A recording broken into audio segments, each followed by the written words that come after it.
आगे बढ़े और आपको बताएंगे सादिकाबाद के मोटापे के शिकार नूर हसन को इलाज के लिए आज लाहौर मुंतकिल किया जाएगा। रेस्क्यू का अमला नूर हसन के घर का मेन दरवाजा काटने में मसरूफ है।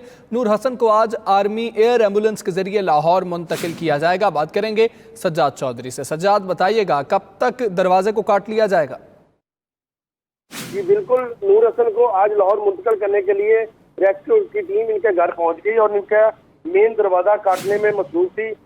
ये 330 किलो वजनी जो नूर हसन था, जिनकी मोटापे की बीमारी का इलाज के लिए आर्मी चीफ साहब ने एयर एम्बुलेंस का इस्तेमाल किया गया है, जो आज सादिकाबाद से एयर एम्बुलेंस के जरिए नूर हसन को लाहौर पहुंचाया जाएगा, जिसके इंतजाम मुकम्मल किए जा रहे हैं।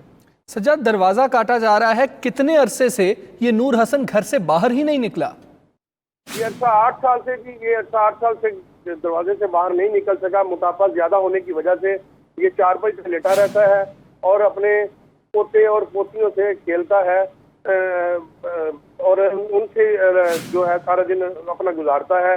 बीमारी का शिकार है, इसका कमाने वाला कोई नहीं, ड्राइवर था ये। जी ठीक है, अल्लाह नूरुल हसन को सेहत कामला अता करे। बहुत शुक्रिया आपका सज्जाद।